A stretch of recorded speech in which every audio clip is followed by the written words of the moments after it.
you came to America in 1963. 64. 64. And prior to that, you were living in India. Can you tell us a little bit about what your life was like in India, what you were doing? In India, I played the role of a seeker, and here also I am playing the role of a seeker. Playing the role of a partner? Seeker. And I was in a spiritual community for 20 years, and I practiced their spiritual discipline. And at what point were you ready, if that is the word? In 1964, I got an inner command to come to America and serve the aspiring mankind. What is it that you believe? What is it that you teach? I believe in dedicated service to mankind, and I feel each individual being has some capacity to serve God inside human beings. Have you found it difficult to bring Eastern thought and Eastern religion to a Western culture that's very much, as I'm sure you have observed, caught up in the day-to-day grind, the busyness, the sometimes almost manic pursuit of materialism? In my case, the experience is totally different. Here I have found the West is considerably receptive. So I found no difficulty in offering my dedicated service to the seekers in America and the West. I read somewhere that I think at the age of 12 you had some sort of sign that this is what you should do with your life. Can you tell me about that? At the age of 12, I attained to my own highest consciousness. And then from that time on, I have been trying to reveal by the infinite grace of the Supreme what I had achieved. What was that experience when you were 12? What happened to you? An experience of inseparable and eternal oneness with my inner pilot. What do you mean when you say inner pilot? The inner pilot is he who not only guides me as an individual, but who guides the entire universe. Do you believe in a God or a supreme being that is like the God that most of us who are raised in Western religion believe in? I do believe in a God, the supreme being. Also, in my case, I see and feel that God can take any form He wants to. And God can be an infinite energy, God can be infinite light, God can be anything He wants to. He is with form, and at the same time He can be without any form. Does He exist within? He exists within, He exists without.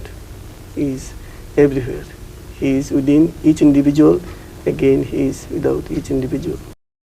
That you have what could be considered a rather typical, probably highly pressurized 9 to 5, although I'm sure the hours are longer than that, job. What does being a follower of Sri Chinmoy's mean to you, and how are you able to deal with this day-to-day pressure and yet follow him as well? Sri Chinmoy and meditation has taught me that inside myself and inside everyone there's a different kind of dimension. There's a very beautiful, very powerful, very fulfilling reality. It's like a different country, and it's a very exciting place, a very beautiful place. And through meditation and through Sri Chinmoy's guidance, I'm learning to go to this place and live in this place. Sri Chinmoy is like a visitor from this other world to this world to show his followers how to reach this other world. Can you visit this other place that you're talking about that I'm sure is arrived through meditation? Yes, you visit it through meditation, and eventually through meditation you actually bring it from within oneself to this outer world. So eventually, at some point, I could go to my job and actually offer some of this reality just to people I might work with, just because it will have become a part of my own life.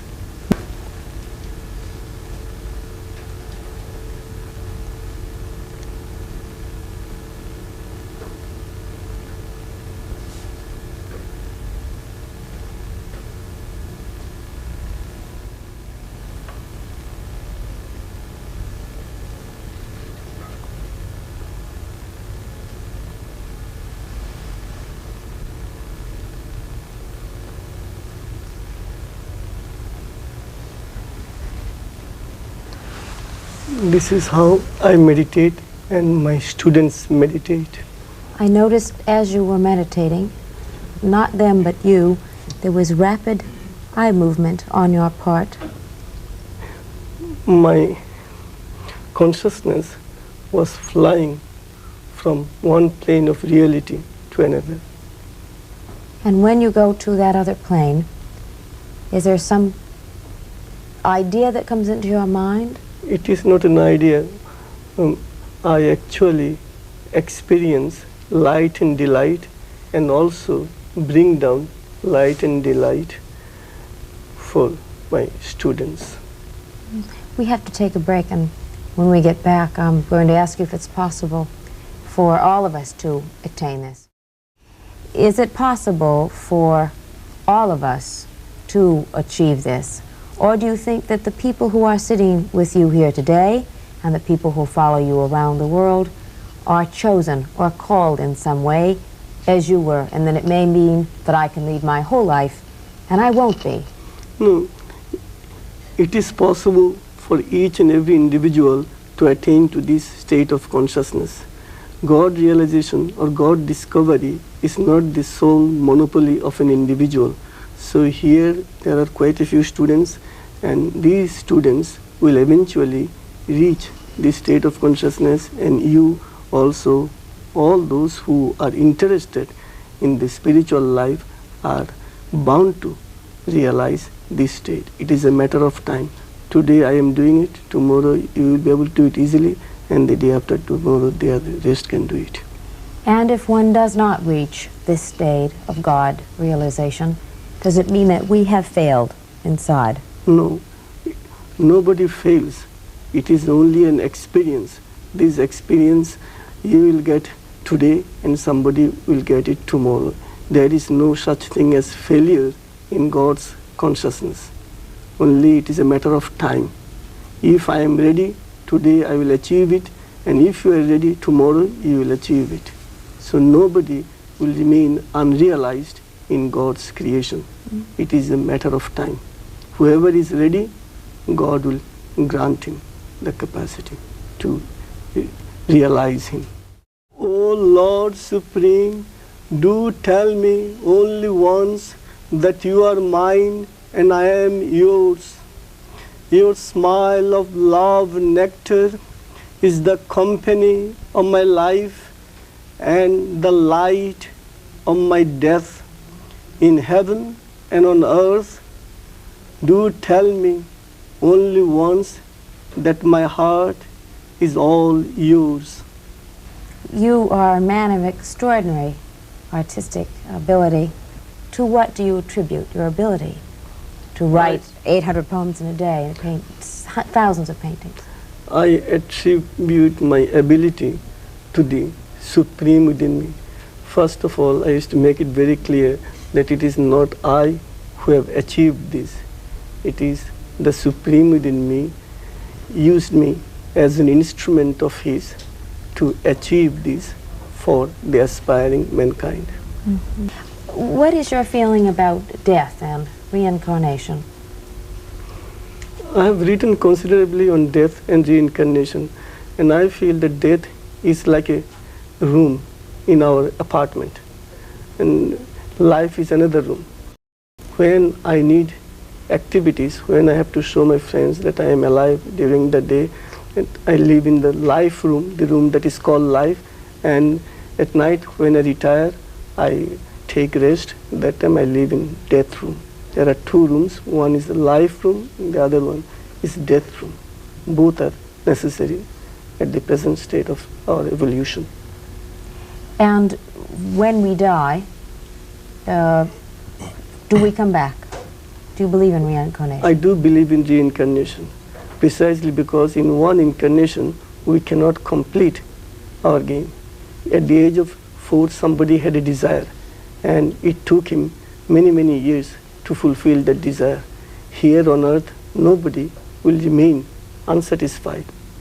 So one has to give time, enough time, in order to achieve the thing he needs in his own life. And are you aware of what you were in another life? Yes, I'm fully aware of what I was in previous lives, but only I do not tell them in public because it creates unnecessary curiosity. And this curiosity, sense of curiosity, does not help anybody in the spiritual life. Mm-hmm. Why do you feel that those of you who were raised, as I say, in Western religions, feel a need to follow Sri Chinmoy? What is it that he offers that whatever religion you were brought up, all of you were brought up, does not fulfill? Well, we find that Sri Chinmoy, in meditation, is able to bring the reality which we seek in religion right in front of us, right before our very eyes. When he enters meditation or enters into trance, we have the very powerful feeling inside ourselves that he's seeing God and speaking to God, and this is very inspiring to us and makes us feel God's reality in a very tangible way. Whereas in the religion we were brought up in, God was a very abstract, aloof concept, whereas now it's a very real part of our lives. And personal. Yes, very personal. Highly